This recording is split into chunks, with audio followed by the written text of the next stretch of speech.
Hey ToonHeads, BDubs chiming in here. Apparently we got some responses on the Secret Squirrel episode that we released last week. So I'm going to share a couple of comments with you today so that you can hear what everyone else was talking about when we released the episode before we move on to our topic of today. Just going to pull a few of them out here.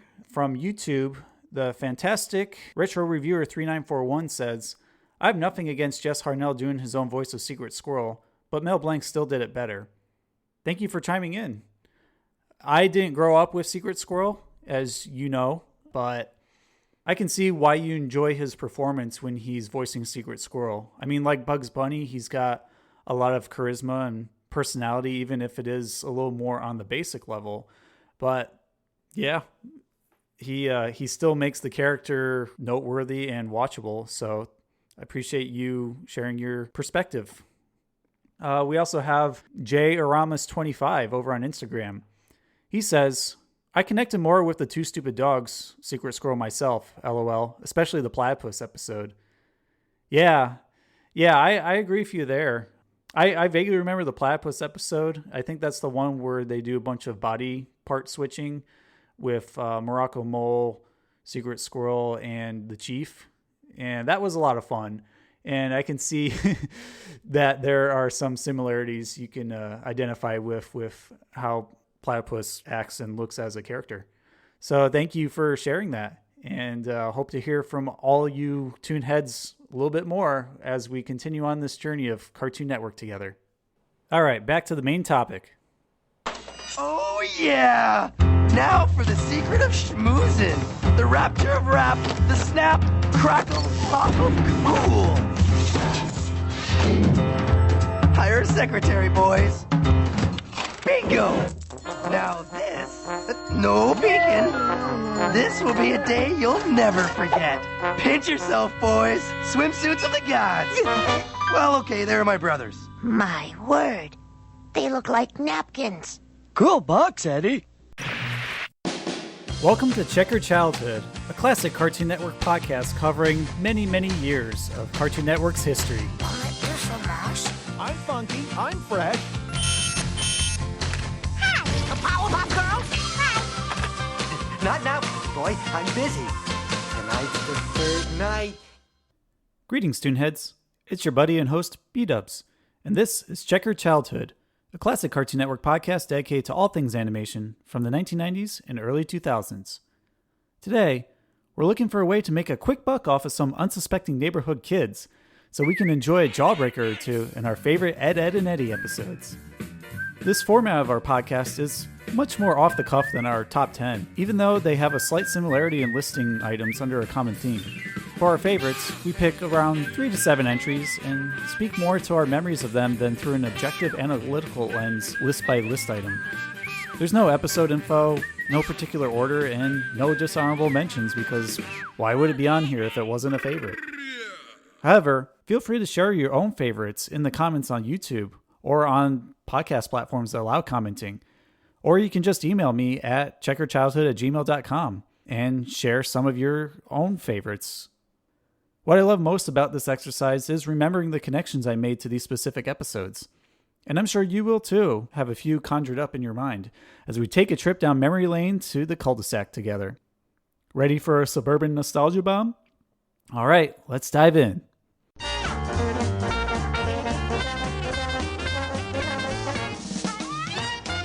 So starting off, one of my first memories of Ed, and Eddy, episode-wise, comes to mind, is the Merit Badge one, which is also called Oaf Toon Ed.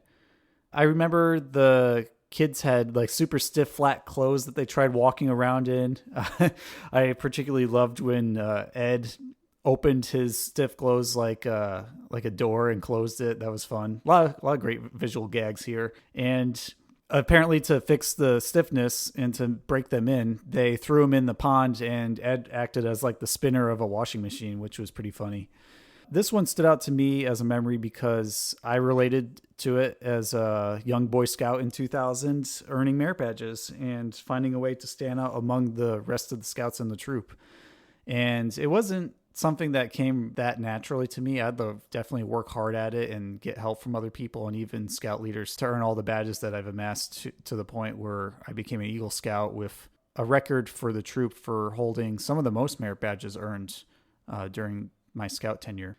And I do have to say that while the ones in real life are a bit more complicated, a bit more challenging to earn than the ones you see in these episodes, like putting on a roll of toilet paper badge or reheating a burrito badge. I think the Urban Rangers has their own level of system that just can't be compared to the Scouts, but it's still fun to watch. Line up and present yourself so you may earn a new badge. I think most likely if I did participate in the Urban Rangers, I would have earned the laundry sorting badge since I'm pretty good at that when doing house chores.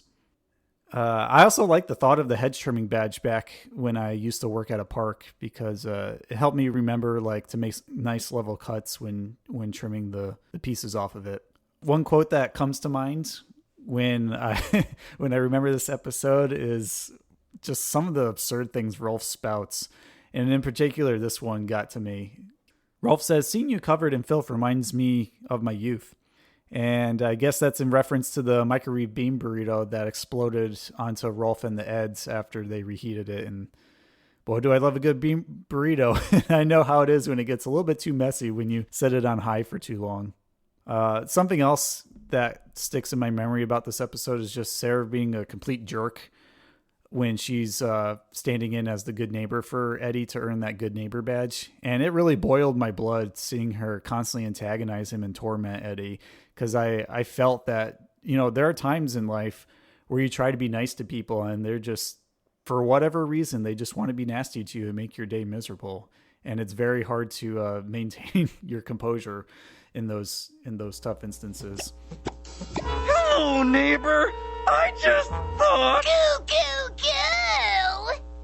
Excuse me, neighbor. Aw, is baby gonna cry?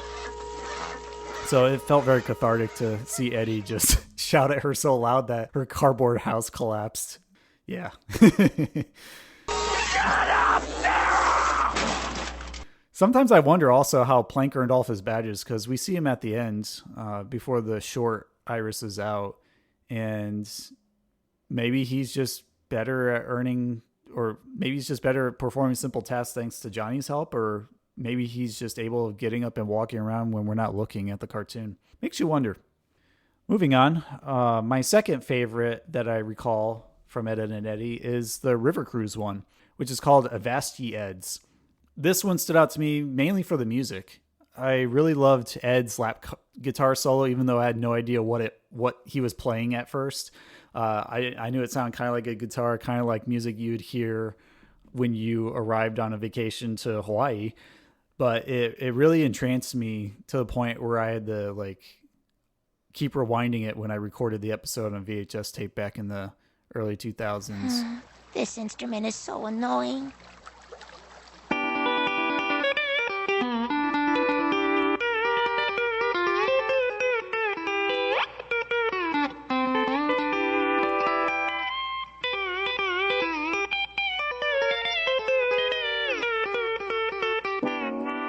It did inspire me to play guitar, but I didn't get very far because it can be challenging to build the habits. But it was still fun to watch. I also remember the giant inner tube that they were sailing in across the creek, and it reminded me a little bit of a tire swing when I was swinging in as a kid that I fell out of, because I imagine tires are pretty difficult to keep in too.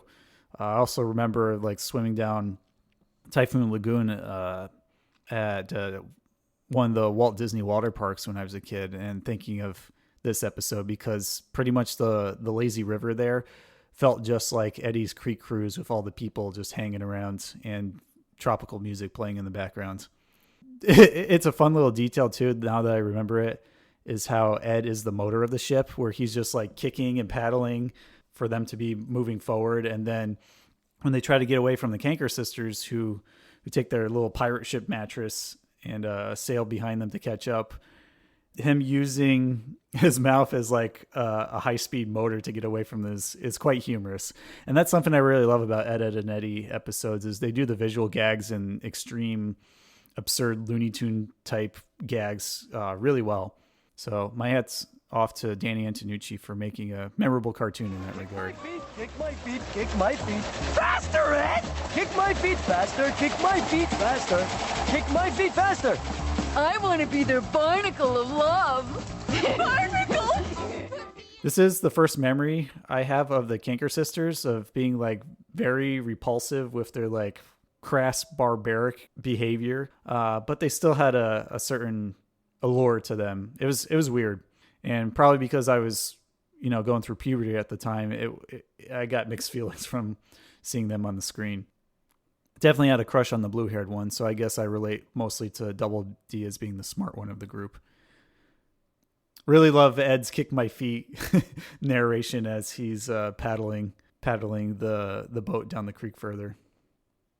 In terms of other memories that remind me of this, again in Scouts, I got the opportunity to canoe down the Delaware Water Gap for about 50 miles to earn a special award. And I didn't do it for the award. I did it because it was a great chance to get together with my troop and do something fun and adventurous. But it definitely reminded me of doing that trip because my friend Josh, who was really big into Ed, and Eddy, watching with me, he was in my boat with me. We would constantly quote Ed, and Eddy as we were going down the river, especially this episode. So that was fun to reminisce about. Also, seeing Jimmy float away at the very end, just like no one's paying attention to him after they give Rolf the tiny deflated inner tube, was the perfect punchline to end this episode. So that's why it's so memorable and fun for me. Moving on to my third memory and favorite Ed, and Eddy episode, I'm going to go with the one where Jimmy's dancing at the party, or simply called Dear Ed. And this one involves Johnny essentially having an argument with Plank, and they get separated after they have a quote-unquote fight, and just kind of dealing with the fallout and the void left behind from being separated for the first time in the show. And of course, Ed, and Eddy capitalize on the moment by trying to create a friend store and have Johnny try to find a new friend and charge him for it because, that's something that happens in life, at least nowadays compared to the 90s and early 2000s. So we get to see Johnny try out different types of friends like Bob. I think he's a traffic cone, and there's like a lamp and some skis and a chair and a TV and all sorts of weird stuff with Plank-like faces on them, it's fun to see. I like the concept of a friend store, but nothing quite fits just right like Plank and Johnny being together. So it's nice how the episode comes around, and eventually, since Plank was hanging out with Jimmy in the meantime to, I guess, vent his feelings to him during their tea party. What do you know? You're happy, I'm happy. Cough up the dough. The Eds hold a party to introduce Johnny to all these quote unquote friends to mingle with, and then the neighborhood kids crash and have some fun, and of course, Jimmy shows up again and brings Plank with him, and then Johnny makes up with Plank. So it's a good reminder of how sometimes good friends don't always agree on everything, but that they'll be there for you when times get tough and you feel how much they matter to you when you're not around them all the time. So that's why this one was memorable for me. I also like seeing Ed's baby picture as an unexpected laugh and Easter egg. It came out of left field, and it was a lot of fun. I also liked Ed's quote, "You're disrupting the fabric of suburban living," when he was recalling how the music of the party was way too loud that it blew him away. Really, really liked how they used the same rockabilly music as the pool party episode, Pop Goes to Ed, for the party. It's a fun, positive, dancey vibe that's going on for it. And of course, that leads to another great ending of a short where Jimmy's doing his little like disco dance, and the Eds decide, well, we're having a party. We might as well join in and dance too after all the kids leave. And so we get to see the Eds strut their stuff with Jimmy, and of course Ed's being a little bit clumsy and pushes everyone out of the scene with his syncopated dance move, but it's still fun, and it leaves a warm, fuzzy feeling inside. Mambo!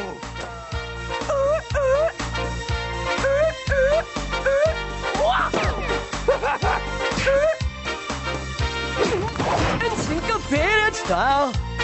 Ed! Speaking of Pop Goes the Ed, that's my fourth favorite Ed, and Eddy episode. And this one comes to mind mainly because of the skimpy red polka dotted swimsuits that they all had to wear when they went to the pool party. Yeah. Such a strong visual that sometimes I wish I could forget. But that scene where the Eds do that like fancy like circus maneuver to impress all the other kids across the sprinkler, and their Speedos fly straight off into like Kevin's hot dog and the punch bowl. And yeah, it made me laugh pretty good. We, the Eds, are about to attempt the most daring feat the world has ever seen. The double gaggle half twist, hold the onions, change for a buck, sprinkler leap.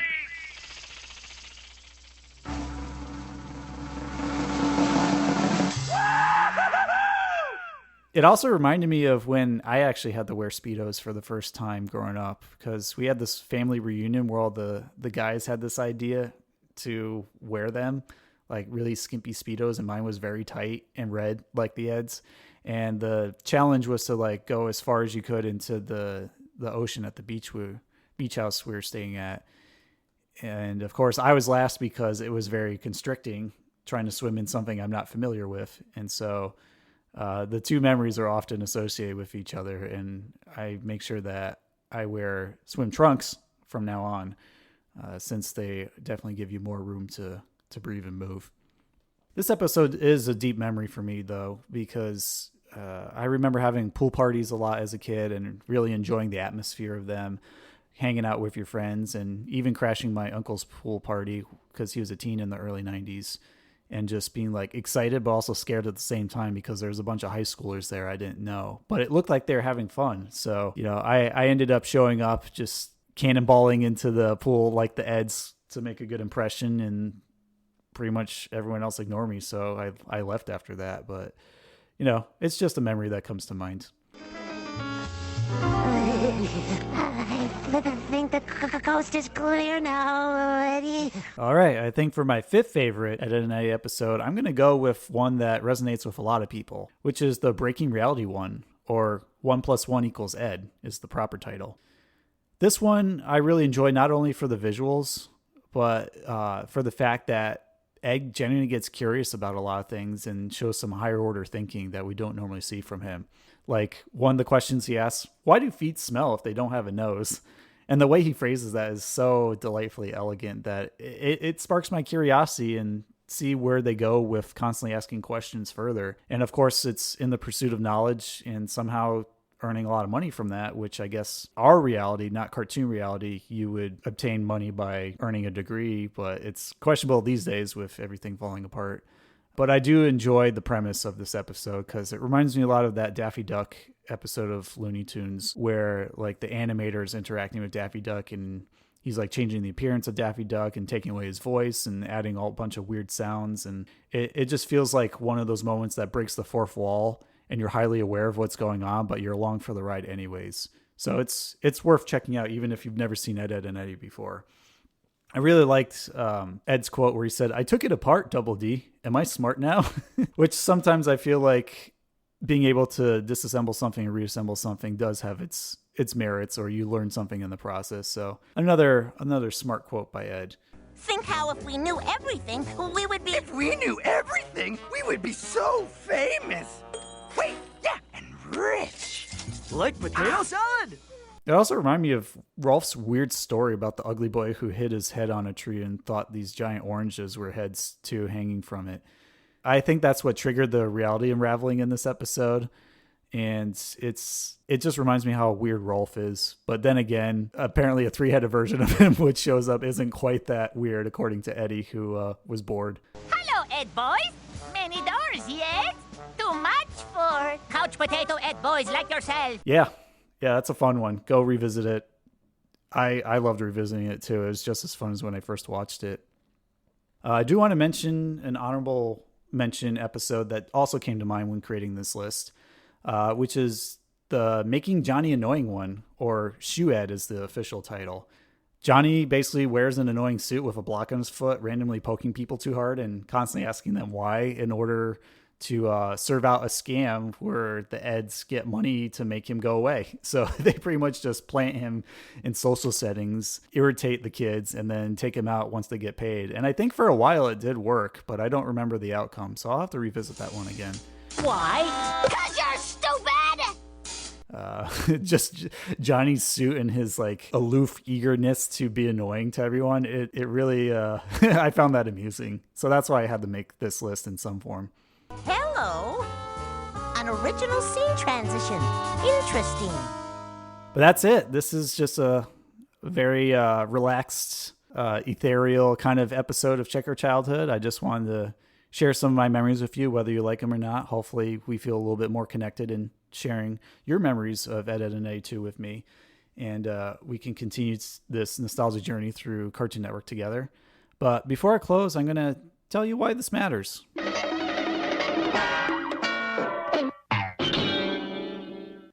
I'd say that remembering favorite episodes isn't exactly an exercise in nostalgia to be undermined or ignored. I mean, we have memories of these instances because they make us feel something, whether it's laughter, disgust, anger, or even a lesson to be applied in your daily life. And this is why cartoons are a valid art form, no matter who makes them and who ends up watching them. Ed, Edd, and Eddy did hit me at just the right time in my adolescent years, as I was around the same age of these characters when this premiered around 1999. I was in middle school figuring out all these new unexpected changes happening to me and my friends, and at times it was really hard to adapt to all of it. But at least knowing that I wasn't alone through the process, and you too, when you went through it, can make all the difference in whether your personality either shrinks into yourself or blossoms with radiance.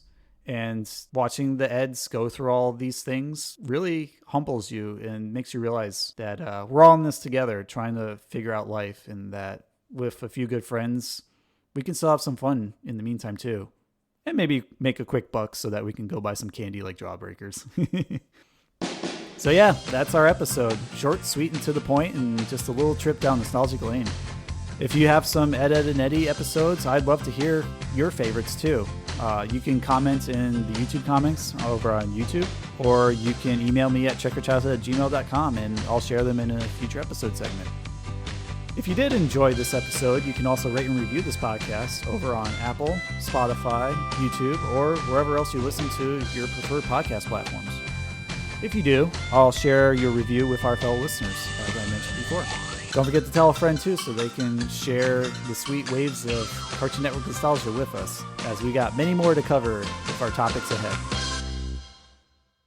Speaking of, check in next time when we jump back into our handy time machine and see what's going on in the year 1993 for Cartoon Network.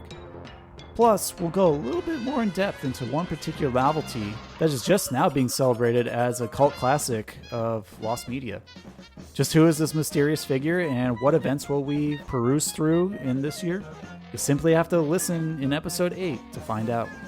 A big hearty thank you to all my ToonHeads out there for being here today. It was a lot of fun to reminisce about these Check Your Childhood memories with you, and I appreciate your willingness to listen to this little show of mine. Let's get together and do it again soon. It'll be a lot of fun. In the meantime, I think I see the Eds cooking up a scam. Ooh, one so foul that not even Rolf's barnyard animals can ignore. Hopefully they get some Jawbreakers out of it for once. Have a toonerific day, my friends. Later. Yeehaw! You are full of pickles on beach today, yes, Johnny? Why?